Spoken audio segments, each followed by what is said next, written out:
Hey guys, and welcome to my channel on Modern Ukrainian Homestead. Somebody told me that I should have this video. Despite there are millions of those videos on YouTube, I should have the similar one on my channel as well. So let me do it. It's about MC4 connectors. Literally, they look like this.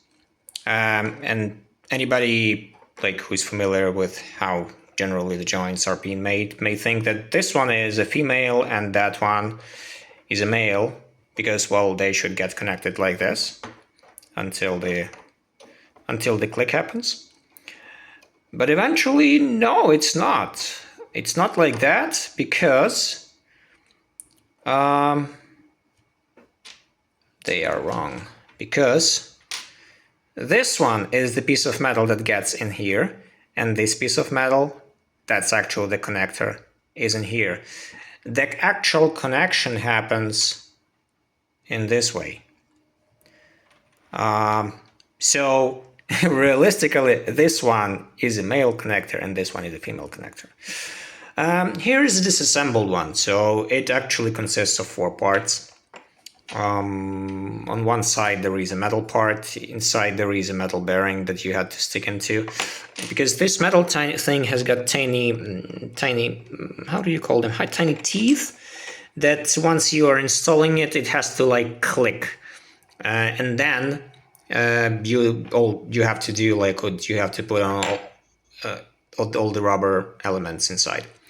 And well, how do you connect it to your solar cable? So I have the solar cable. It's specified specifically for the solar installations because, well, it has the proper current bearing element. It has the double insulation in there. It's a solar cable of 6 square millimeters, which is, I think, 10 AWG. The US specifications, and I suggested crimping, not crimping, but how do you call the thing when you make it open, make the cable open, cutting out or whatever, like this approximately. Why so? Because eventually, once you're doing the connection, and if that connection goes inside, so from this place, it doesn't have any issues because that one will be inside. If they are put vice versa, this is how this one goes inside, and if this one is that long, they barely touch. And you still have enough space, and you still have enough connection. The more cable you have inside, the better it is. What else do I have to do? I have to actually show you how to connect one, to assemble one, because I'm doing some extension cable for myself. I need like 2 meters and I have one already prepared.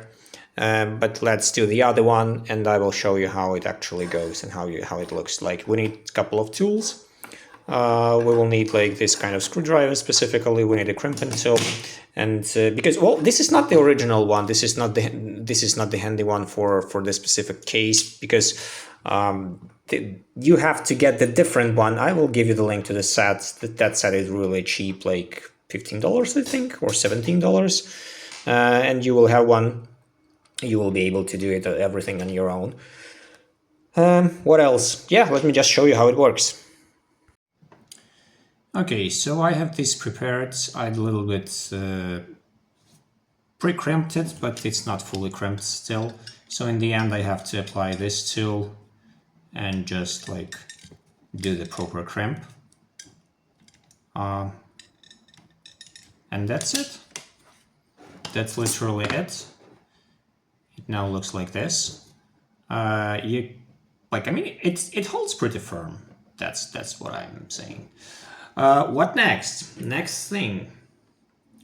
Never ever forget to add the cover first, then the rubber sealing,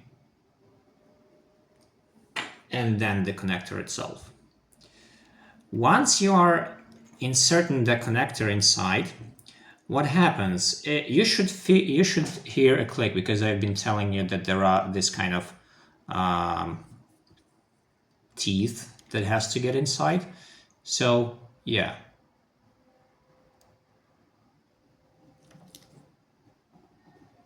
Just push it before you hear a click.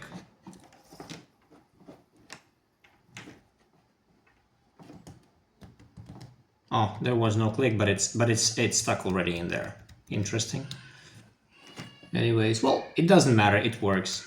It's in there. It holds tightly. What next? Next, you should just like at the rubber sealing and connect this together. And this is the moment when these screwdrivers get into action. So as you may see, they have quite a number of elements to be used on, and well, this one should be applied to this place where you have to hold it, and the other one should be applied to this side, and you just again connect it really closely together. And in connectors it depends. In some of them you have to hear a click, in some of them you don't. You just tighten until there is literally until it slips. Yeah, like this. So if it slips, that's it, you are done. You cannot do anything additionally because I mean that one is sealed absolutely firmly and nicely. Take a look. It will not have any water coming into inside here on this end, and as well it will not have any water coming into on this end because, well, it has the rubber sealing, as you may see. So let's try and see how actually do they connect together. So you do this, you just click inside until this click is heard. That's it. Then you have the very tight and firm connection, all secured and all nice in place. How to disconnect them, that's what for you using these kind of spindles. You can do it like that. You can do it on this way, or you can do it this way. It doesn't matter. But genuinely, since you are having, since this one was going inside, and here you see the line where they were separated, you just do it preferably like this. Right, so you click them and it doesn't it doesn't prevent you from pulling, and then you just pull it very easily without any trouble. Let me repeat again. Click, click. It's connected. You cannot undo this. But once you apply this thing, it just ungoes very easily. That's it. So that's it, guys. You will have the links in the descriptions for the tools, for the sets, for everything. You can do it on your own. No issues with that. Go for it. Go for it. Bye.